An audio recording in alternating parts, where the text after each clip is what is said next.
Bom, pessoal, muito boa tarde. Muito obrigado pela presença de todos aqui. Queria agradecer ao FRRJ, agradecer ao Elbert, que me agraciou por esse convite. Eu sou muito grato.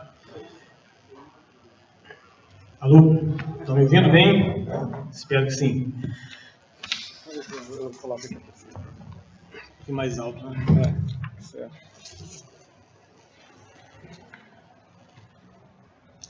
Obrigado. Bem, como foi dito, meu nome é Marcos Valério XR, Xavier Reis, né? Sou muito conhecido como XR, e eu sou sou bacharel em Filosofia e mestre em Ética e Filosofia Política pela UNB. E o meu principal interesse é a mentalidade, são as mentalidades, os sistemas de pensamento, ideologias, religiões, as ideias políticas, as ideias literárias e estéticas. O que eu sou especialmente interessado é no que as pessoas pensam, no que elas acreditam. Alô? Por que as pessoas acreditam em tais coisas? Pelo que elas lutam? O que elas estão dispostas a fazer pelo que acreditam? Basicamente, essa é a minha preocupação. E isso, evidentemente, me levou para um questionamento muito grande a respeito das religiões e dos sistemas de pensamento. Eu sou um agnóstico que eu posso dizer incorrigível. Para dar um viés um pouco mais particular a esse respeito, eu diria que existem os ateus fortes, né, os ateus afirmativos, aqueles que afirmam deliberadamente que não existe, não pode existir um Deus. Existem os ateus negativos, que simplesmente dizem que não veem bons motivos para crer em Deus. E como agnóstico, eu entendo o seguinte: quer Deus exista ou não, é impossível nós sabermos isso. Está além do nosso conhecimento. Claro, determinadas concepções de Deus. Tem algumas que a gente pode descartar, certamente. Mas dependendo do modo como você define isso, não só é impossível você provar sua inexistência, como nem mesmo a sua existência poderia ser provada sob hipótese alguma. Esse é o posicionamento que eu adoto. Um posicionamento extremamente cético. Como, aliás, eu sou cético com relação à maioria das coisas. Bem, eu vou fazer um breve histórico, um histórico não só meu, mas dos meus sites, e que também serve um pouco como uma espécie de satisfação para o público que me lê há algum tempo. Eu comecei a acessar a internet por volta de 95, 96, e logo no começo eu notei uma pobreza de informação muito grande em determinadas áreas. E, entre outras coisas, eu percebi que qualquer jovem que fosse procurar informações sobre teoria da evolução e achar muito mais material criacionista do que qualquer outra coisa. Havia uma enorme desinformação naquela época.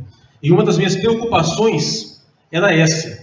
Eu comecei a participar de vários debates em grupos de pesquisa, lembrando que isso é uma época onde não existiam blogs, onde não existia rede social, não existia nem o Google ainda.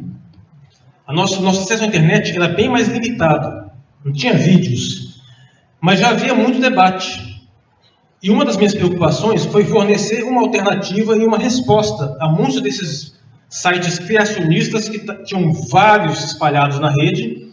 Então, em 2000, eu criei o xr.pro.br, onde, além de ter uma seção para evolução, eu também publicava sobre ficção científica, eu também sou escritor, alguma coisa de crítica, ciência em geral, teologia, um site de variedades.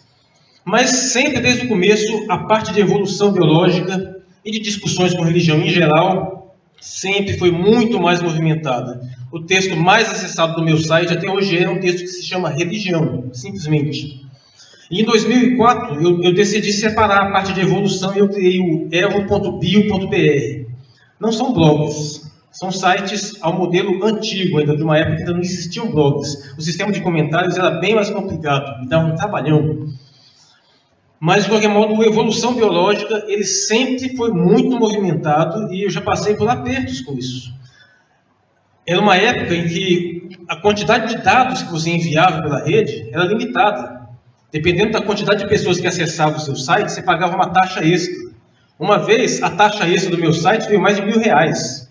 Tive que negociar lá para conseguir pagar. Graças a Deus, isso tudo é hoje coisa do passado. Hoje nós temos uma quantidade de volume de dados muito maior, isso não é mais problema.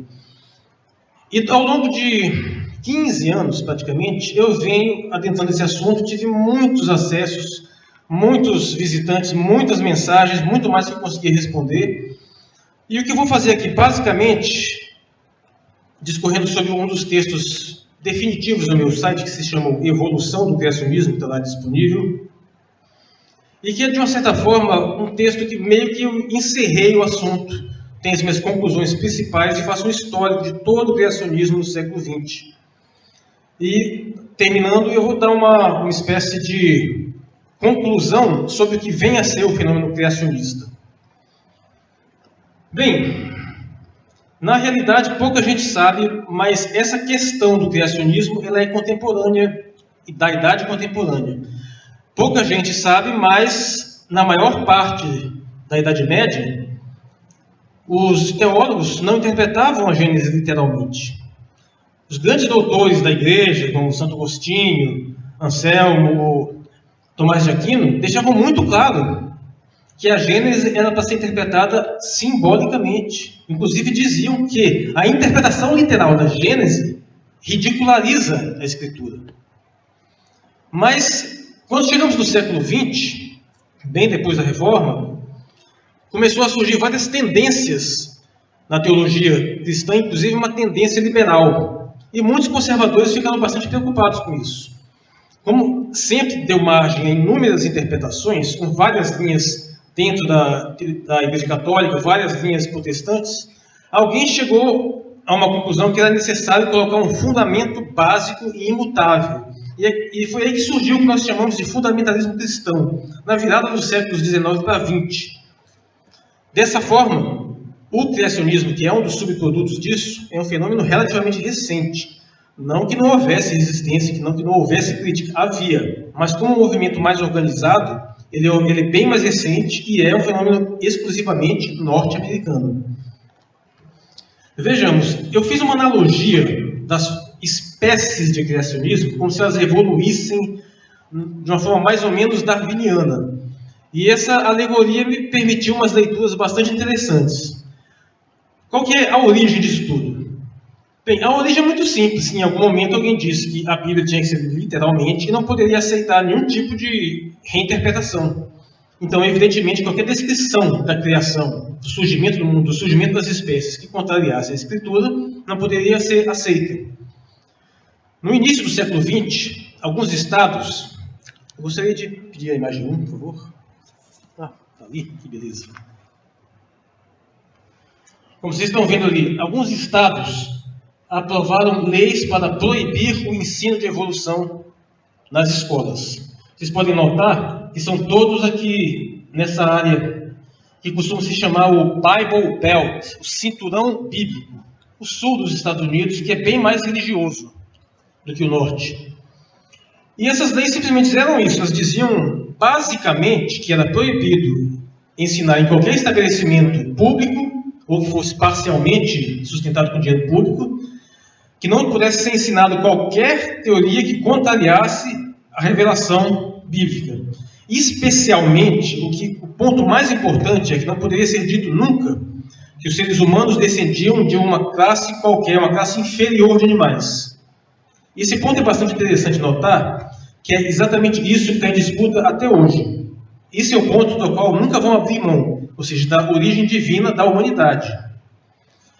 E o que aconteceu é que essas leis prevaleciam e dificilmente alguém se atrevia a desafiá-las por bastante tempo, até que começou a haver alguns movimentos que desafiaram, principalmente aqui no Tennessee, que foi onde ocorreu o famoso caso Scopes, né, onde o professor deliberadamente desafiou essa legislação com o objetivo de chamar a atenção para o absurdo que a situação causava. E em pouco tempo ele perdeu a causa, pagou lá uma multa, na época de... dependendo do lugar, eu não lembro agora se era 100 ou 150 dólares, que naquela época era bem mais caro do que hoje. Mas o fato que esse fenômeno não durou muito tempo, porque passou a enquadrar esses estados como se fosse um viés preconceituoso, um viés retrógrado. Então, apesar dessas leis permanecerem valendo por muito tempo, elas passaram a deixar de ser observadas. Elas só foram cair totalmente mesmo, mais ou menos na década de 60. Mas a partir mais ou menos dos anos 30, 40, já não eram muito mais observadas. E o ponto que eu gostaria de chamar a atenção para isso é o seguinte: esse era simplesmente um criacionismo mais puro, que pura e simplesmente proibia o ensino de evolução. Assunto encerrado. E o que eu digo? Se essas leis tivessem sido obedecidas, provavelmente isso nunca teria mudado. O criacionismo se preocuparia em simplesmente proibir o ensino de evolução e assunto encerrado. Mas as coisas mudaram. E eles perderam essa legitimidade, essas leis perderam a legitimidade. E o que aconteceu então? Veio então o segundo estágio, que eu... Pode passar, mas vai demorar um pouquinho ainda.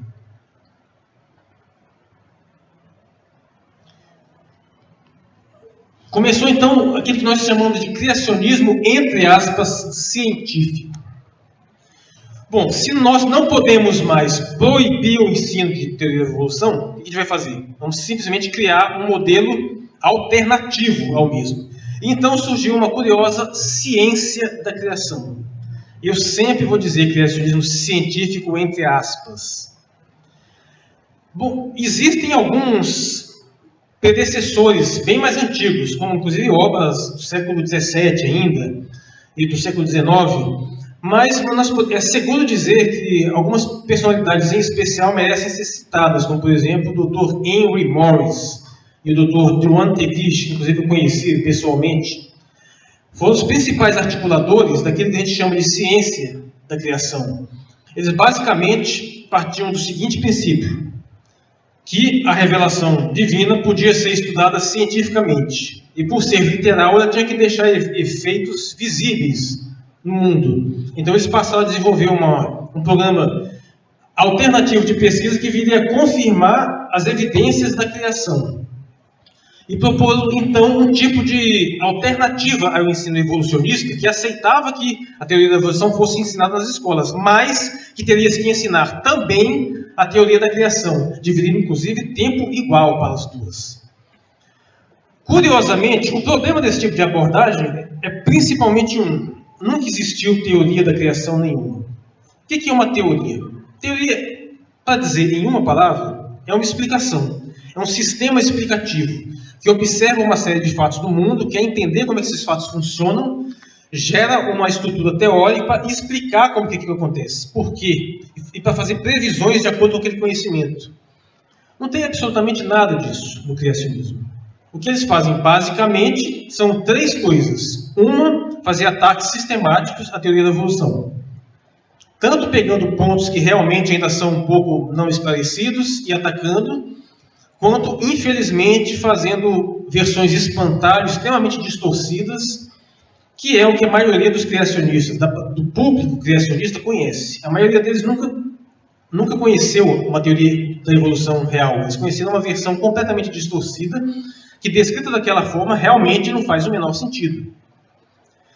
Em segundo lugar, quando eles tentam fazer explicações, eles acabam aceitando uma parte da teoria evolutiva, porque não tem como explicar de outra forma. E para isso aí seria interessante contar uma historinha, que desde 97, uma das coisas que eu passei a fazer na internet foi propor algo que eu chamei de o enigma das capivaras. É o seguinte: se você acredita no relato bíblico da criação literal, tem que acreditar no dilúvio global na Arca de Noé. Então você tem que explicar a distribuição das espécies ao redor do globo, passando pelo evento catastrófico do dilúvio. Aí eu usava como exemplo, como é que as capivaras saíram daqui, entraram na Arca de Noé, depois que desembarcou lá no Monte Ararat, voltaram e estão só aqui. E o fato é que me foram feitas várias tentativas de resposta, muitas estão lá registradas em debates no meu site, mas curiosamente, todas elas davam explicações evolutivas. Só que elas davam explicações evolutivas um tanto ousadas, né? Como por exemplo, que existia na região da Mesopotâmia uma espécie diferente, que foi para a Arca, e nesse período de pouco mais de 3 mil anos do evento do dilúvio para cá, elas foram se especializando, se diversificando até chegar aqui, dando origem a essa espécie que nós temos de capivara. Ou qualquer outra espécie, pinguim, canguru. Só que, curiosamente, isso aí é acreditar num processo evolutivo espetacularmente acelerado, que é uma coisa, nem o mais entusiasmado dos evolucionistas vai acreditar no processo em tal velocidade. Só que eles colocam um limite, separam a microevolução da macroevolução, admitindo então que sim, existem variações dentro das espécies, num certo nível, mas não em outro. Em suma, eles passaram a admitir parte da evolução. Esse é o ponto mais interessante. Então, eles não só não têm uma teoria explicativa, quando fazem hipóteses explicativas, explicam por meio de evolução. Mas eles também têm uma vantagem. Quando vão explicar alguma coisa que esbarra no problema intransponível, já aparece um milagre. Pode ser instinto sobrenatural de migração para os animaizinhos entrar na arca, hibernação sobrenatural para o leão comer a gazela dentro da arca. Assim, aí é que é o ponto, né? Tudo bem, você pode acreditar nisso à vontade, eu não me importo. Mas isso não é ciência. Não é uma explicação científica. E exatamente baseado em percepções similares que as propostas de ensino de evolucionismo em escola, de criacionismo na escola, foram sistematicamente rechaçadas em praticamente todos os lugares que tentado apresentar. Esse mapa mostra alguns estados onde houveram contendas religiosas a esse respeito, contendas judiciais, onde alguém tentou barrar a iniciativa de ensino de criacionismo nas escolas, ou alguém tentou também barrar o ensino de evolucionismo ainda, só que com uma sutileza, porque como sistematicamente essas tentativas foram sendo rejeitadas, o criacionismo mais uma vez evoluiu. E ao invés de simplesmente tentar proibir a evolução como tentou antes, ou de simplesmente tentar oferecer uma alternativa cientificamente válida para o ensino de evolução, eles alteraram a estratégia e passou por uma terceira espécie, como eu chamo, que seria o criacionismo, entre aspas, filosófico, ou uma crítica filosófica da evolução. E com essa abordagem tentaram também, mais uma vez, proibir o ensino de evolução nas escolas. Com uma diferença que antes era uma proibição, simplesmente uma imposição legal. Se dizia, não vai ensinar e pronto. Mas agora, eles iam propor uma explicação de por que não pode ser ensinado. E esse é um estágio mais avançado, porque eles pegaram uma área da filosofia, área de epistemologia, teoria do conhecimento, teoria da ciência, e tentaram desenvolver uma série de argumentações pela qual evolução não passaria no crivo necessário para ser considerado ciência. Vê a próxima imagem, por favor.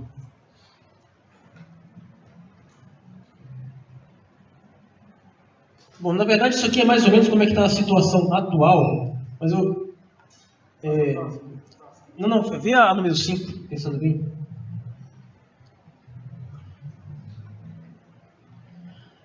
Isso aqui eu acho extremamente importante. Aqui nós temos os 4 estágios do evolucionismo, do criacionismo. A proibição do evolucionismo, o criacionismo científico, essa crítica filosófica e, posteriormente, o design inteligente. Essas todas foram contendas judiciais de acordo com o ano e o Estado. O que você vai notar, evidentemente, esse é o famoso primeiro caso, o famoso julgamento do macaco, onde basicamente foram professores que desafiaram essa proibição e enfrentaram os tribunais por isso. O que nós temos aqui foi o contrário. Foram pessoas que derrubaram judicialmente a tentativa de se colocar criacionismo nas escolas. E se você vê que está aqui de 75 a 90. E aqui você já tem o contrário. São pessoas que tentaram mais uma vez retirar o evolucionismo das escolas com base em argumentos filosóficos. E você vê que, evidentemente, evoluíram, né? Isso. O fato de ter, ao mesmo tempo, aqui, em um julgamento, alguém dizendo que criacionismo era tão ciência quanto evolucionismo, e no outro, alguém dizendo que evolucionismo não era ciência, não deve ser motivo de surpresa, porque é contraditório mesmo. Mas o que, para simplificar, essa crítica filosófica, basicamente, tentou derrubar o ensino de evolução, fazendo uma série de abordagens que algumas delas têm um fundo de verdade, que é uma certa dificuldade de contextualizar epistemologicamente em relação a outras teorias científicas, que a teoria evolutiva não tem exatamente o mesmo status de teorias consagradas como gravitação universal, como relatividade, mas isso é basicamente perder de vista que o objeto de estudo dela é diferenciado. Por exemplo, agora há pouco de manhã, alguém até levantou uma questão interessante a respeito de por exemplo, que quando você solta uma coisa, ela cai, então, de uma certa forma, que estaria sugerindo que a gravitação é uma coisa bastante comprovada e que a evolução não tem esse status. Isso é um exemplo interessante para levantar a abordagem. Se eu pego um objeto e solto, na verdade não tem ciência nenhuma, isso é experiência direta. Qualquer pessoa que já viveu nesse mundo tem essa experiência desse fato. Agora, o que explica esse fato? O que explica o fato das coisas caírem? Durante muito tempo, sei lá, porque a divindade tal quer que as coisas caiam, ou simplesmente ela é dado como uma coisa que nunca foi questionada. Existe uma realidade natural que faz as coisas descerem e ninguém nunca pensou que poderia ser diferente. O primeiro a propor uma espécie de teoria a esse respeito foi Aristóteles, que já dizia que a Terra era esférica e que as coisas eram atraídas para o centro do planeta. Mas o fato é que, de alguma coisa simplesmente cair, para você ter uma teoria explicativa, é uma distância muito grande. E a teoria da gravitação universal não explica apenas isso, explica como que os astros se movem nas suas órbitas, como que o universo permanece coeso. E veja só que interessante, existe uma teoria da gravitação universal e dentro dessa teoria ela propõe leis, existe a lei de gravitação. E aí reforço novamente aquilo que o nosso colega falou de manhã. Não existe uma hierarquia entre lei e teoria, no sentido de que uma é mais comprovada que a outra. Uma teoria nunca vira uma lei. E uma lei permanece uma lei sempre. Ela pode ser mais ou menos corroborada. Geralmente, as leis são coisas que a gente parte de evidências empíricas, que não são questionáveis, e você, baseado naquela regularidade, você simplesmente estabelece um princípio declarando que aquilo tudo está garantido no sentido de universalidade. O que a teoria vai fazer em cima disso é uma outra história. Essa crítica filosófica também perdia o ponto que a biologia está numa espécie de meio caminho entre as ciências naturais e as ciências sociais, porque o objeto de estudo dela é extremamente complexo, que são os seres vivos. Não apenas pela complexidade dos ecossistemas, mas pela complexidade dos seres vivos em si, que são as estruturas mais complexas do universo. Um animal é muitíssimo mais complexo, e com várias subestruturas, vários subsistemas, do que qualquer outra coisa. Uma estrela é uma coisa simples, um planeta é uma coisa simples comparado com isso. Os objetos de estudo da biologia são extremamente complexos. E dentro desses objetos está o objeto humano também, que se conecta com a área social. Então, o grau de complexidade que você tem que ter para abordar isso aí é extremamente elevado. Não tem como uma teoria nesse campo, principalmente uma teoria que tenta dar conta do todo da explicação dos seres vivos, como a teoria da evolução, funcionar da mesma forma que uma teoria da gravidade, que uma teoria termodinâmica. Ela é uma coisa muito mais complicada. E se existe algum fundo de verdade nessas críticas, apenas que essa é uma área que está em constante aperfeiçoamento. Nós ainda temos muitas dificuldades de entender quais desses processos, ainda estamos engatinhando nesse sentido, mas isso não quer dizer que não haja um fundamento muito grande para que possamos estabelecer como poderosamente válidos os pressupostos fundamentais da evolução. Então, mais uma vez, não conseguiram impedir o ensino de evolução aqui por meio dessa crítica filosófica. Então, o que aconteceu? Mais uma vez, o criacionismo evoluiu e passou para o design inteligente, que já protagonizou o último caso aqui em 2005, que aparentemente o último. E aí eu pediria para voltar, colocar o 4, né, mais 4.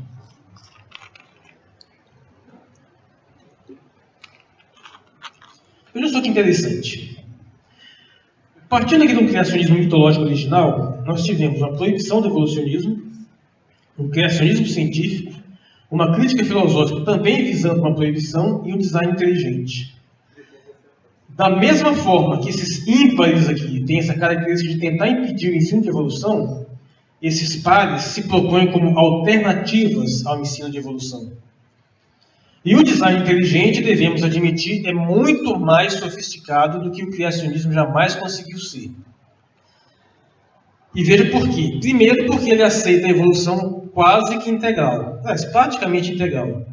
Um dos livros seminais do design inteligente, que é A Caixa Preta de Darwin, do Michael Beer, ele já começa dizendo que não tem absolutamente nada contra a tese da ancestralidade comum, a idade antiga da Terra, toda a formação de espécies por meio de seleção natural. Ele não tem nada contra, admite isso tudo. Ou seja, o grau de aceitação passou daquela aceitaçãozinha da microevolução para uma aceitação muito maior. Mas ele acredita que há evidências de um processo de inteligência guiando essa evolução. Literalmente, deixou de ser criacionismo, passou a ser evolucionismo teísta. Não fosse, talvez, por um pequeno detalhe. Há algum tempo atrás, o Pirula teve aqui dando uma palestra sobre teorias da conspiração, que foi muitíssimo interessante. Mas, pois bem, aqui nós temos uma legítima conspiração. Começou a se produzir materiais de design inteligente bastante sofisticados, com conceito de complexidade redutível, com conceito de filtro explanatório, até o dia que vazou um documento relatando uma reunião em um certo Discovery Institute, onde teria acontecido um acerto entre uma série de personalidades, onde eles desistiriam de tentar colocar o criacionismo científico no seu modo tradicional e tentariam introduzir no debate acadêmico uma alternativa à teoria evolutiva que mantivesse a questão da inteligência, mantivesse uma porta aberta para a divindade.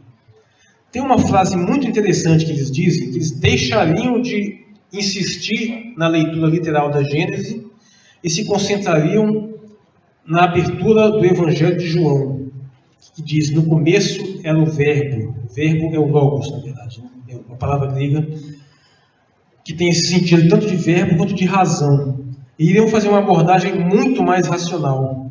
De um modo geral, eles admitem claramente que as suas iniciativas de design inteligente eram uma tentativa de forçar uma abertura no mundo acadêmico que poderia facilitar a entrada de um criacionismo mais amplo. Tanto que eles denominaram isso de The Wedge Strategy, que é a estratégia da cunha. Vamos tentar colocar uma coisa para abrir uma passagem e vamos tentar reintroduzir alguns valores conservadores religiosos. Por quê? Porque eles estavam preocupadíssimos que a proliferação do ensino evolutivo fosse acabar aumentando o ateísmo, incentivando o materialismo, e eles tinham muitos motivos para ficar preocupados com isso. Então, por mais sofisticado que o design inteligente seja, apesar de todas as suas argumentações também já foram completamente rebatidas pela maioria dos pesquisadores da área, ele ainda é uma forma de criacionismo, e ele faz parte dessa tradição. Mas o mais importante é, o criacionismo evoluiu ao longo do tempo, e evoluiu de uma forma darwiniana. Uma evolução darwiniana não é necessariamente uma linha reta. Ela está mais para uma árvore. Nada impede que uma espécie continue existindo enquanto a outra surge. E isso aconteceu, elas continuam coexistindo. Apesar de que essa aqui realmente está um pouquinho fora de moda, né?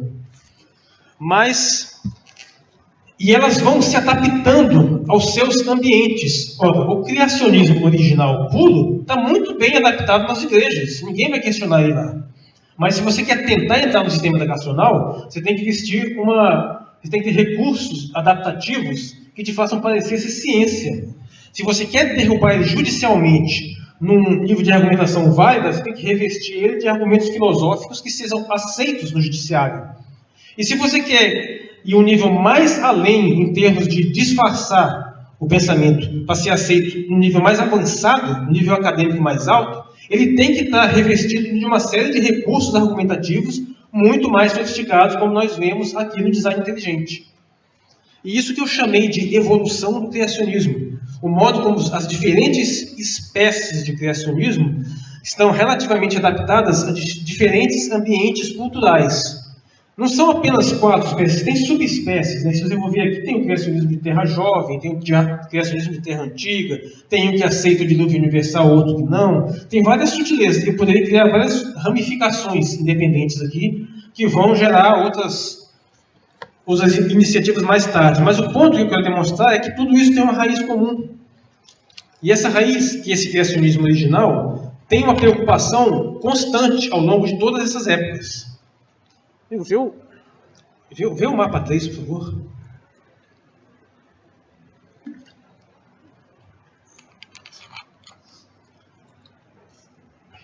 Essa é a situação atual, de como está atualmente algumas restrições legais ao ensino de evolucionismo. Na verdade, algumas situações legais são dois tipos.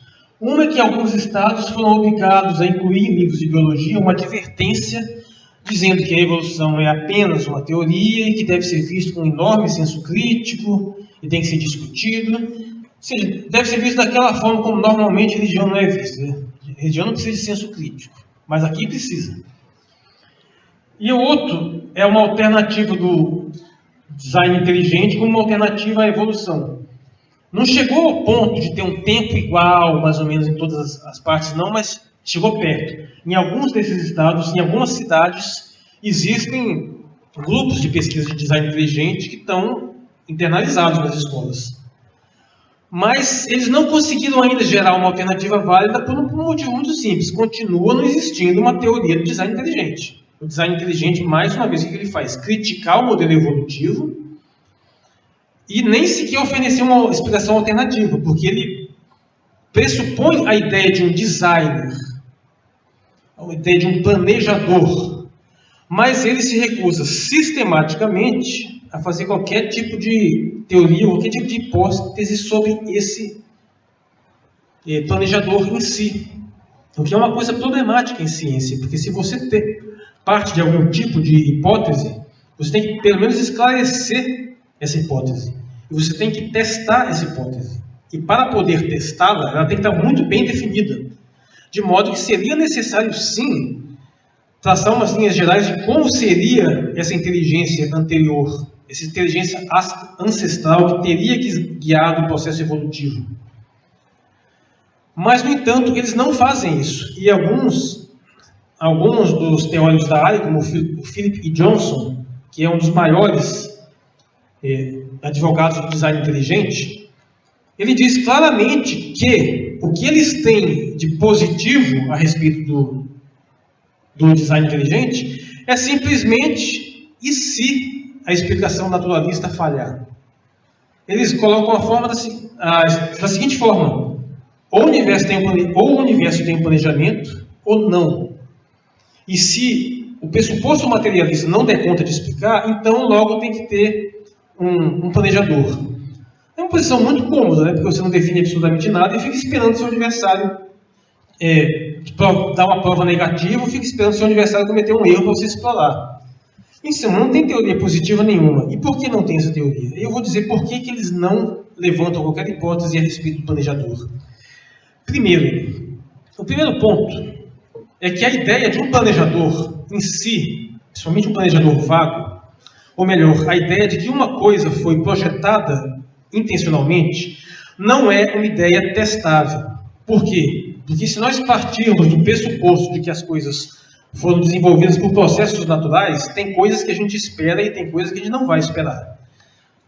Eu espero formações rochosas como a gente tem, mas eu não acreditaria se tivesse uma forma rochosa igualzinha ao Cristo Redentor, em cada detalhe, cheio de detalhe com o olho bonitinho, eu não acreditaria que aquilo ali foi resultado de processos naturais.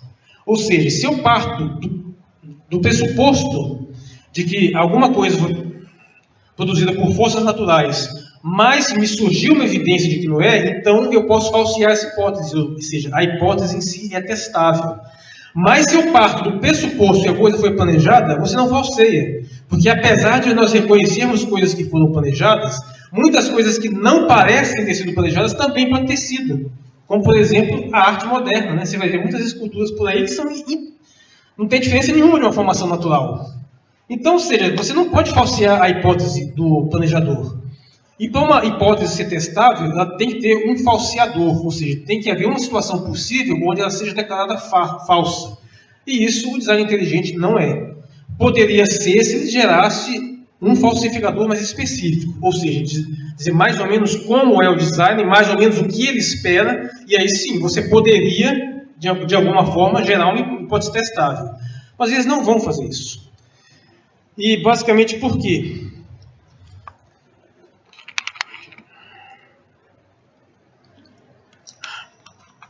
O primeiro ponto é que, se você fosse fazer uma hipótese de um designer, ele provavelmente, certamente teria que ser um designer restrito. Porque eu posso testar se uma determinada estrutura foi planejada ou não. Mas eu só posso levantar essa hipótese para alguma coisa em especial. Eu não posso lançar uma hipótese geral para tudo. É perfeitamente possível que algum mecanismo celular, alguma coisa específica, tivesse sido sim gerado por inteligência. Mas só aquilo, e não outras coisas mais. E aliás, isso faria muito sentido. Talvez poderia dizer que algum designer planejou o sistema imunológico para nos proteger das doenças. Mas não faria sentido pressupor que o designer planejou as doenças e o sistema imunológico. Para quê? Para que ter esse trabalho dobrado? Não fazia as doenças, meu Deus. Ou seja, nós podemos testar a hipótese de um designer para algum ponto específico, mas não necessariamente para tudo. Só que isso não interessa ao design inteligente. Por quê? Porque eles querem dar um pressuposto de um designer que controlou e produziu tudo. Só que se nós aceitássemos essa hipótese, então nós teríamos que admitir que é um designer, como se chama, um designer incompetente. Não dá conta de fazer tudo. Ele está falhando, pode ser até mais de um, pode ter até um contra o outro. Ou seja, não é um designer perfeito. Só que isso também não vai interessar o design inteligente, porque ele quer um design perfeito. Mas se ele quer um design perfeito, então como é que tem tanta imperfeição no mundo? E aí, se eles chegarem nesse passo, eles teriam que admitir toda a teologia tradicional. O que é a ideia? Existia um design perfeito, que funcionava maravilhosamente, mas algum evento catastrófico corrompeu. Ou seja, o mito da criação do universo perfeito e da queda do Éden, que é basicamente um argumento que os criacionistas sempre usaram para explicar algumas imperfeições na natureza. Ou seja, é evidente que esse design inteligente também não está preocupado com ciência. É apenas mais uma forma de tentar manter uma preocupação religiosa, de tentar defender uma preocupação religiosa. O criacionismo, ele não é ciência. Na verdade, eu até questiono que ele seja filosofia. Ele é teologia, certamente. Mas o que ele é especificamente, todas essas estágios do criacionismo, inclusive design inteligente, ele basicamente é uma apologética religiosa. Apologética é um capítulo da filosofia, da teologia, uma parte da teologia que visa, evidentemente, defender a fé. Defender a fé dos ataques ou supostos ataques a ela. E uma interpretação fundamentalista, em especial, que declara que a Gênese tem que ser lida literalmente, que é uma coisa que não é sequer majoritário na religião cristã. A teologia católica, por exemplo, não lê a Gênese literalmente. A Igreja Católica aceitou a teoria da evolução, a não ser no único ponto que eu vou falar mais tarde na próxima palestra. Mas alguns fundamentalistas norte-americanos, principalmente, acham que você tem que fazer essa leitura. E o que acontece basicamente é isso, que nós temos atravessando os tempos e gerando contendas religiosas e judiciais e gastando dinheiro do contribuinte e chegando no Brasil e se depender de muita gente boa, isso aqui vai sair dos Estados Unidos e vai chegar em toda parte. Já tem gente nesse exato momento no Congresso tentando fazer isso aqui no Brasil também. Tudo isso tem um denominador comum. Uma visão específica de religiosidade, que nem sequer é necessária, porque eu próprio já influenciei na formação de alguns cristãos que estão dispostos a desenvolver uma teologia mais próxima do evolucionismo, sem pregar criacionismo. Ou seja, ele não é necessário para a religião, ele é necessário para uma interpretação específica, um viés fundamentalista, literalista em especial, que por algum motivo se sente na necessidade de fazer esse tipo de ataque. E eu ainda acredito de uma forma totalmente equivocada, porque eu acho que esse ataque não é apenas cientificamente inviável, não é apenas filosoficamente insustentável.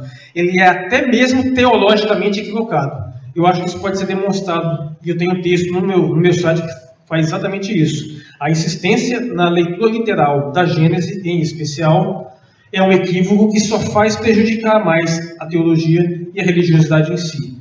E nesse ponto eu concluo com isso. O criacionismo não é ciência, é apologética religiosa e não é válida uma discussão entre criacionistas e evolucionistas, inclusive nem de design inteligente, no mesmo nível. A gente pode até discutir, mas no nível filosófico. Eu fico por aqui. Muito obrigado pela atenção de vocês. Estou à disposição se alguém quiser fazer alguma pergunta. sem palavras.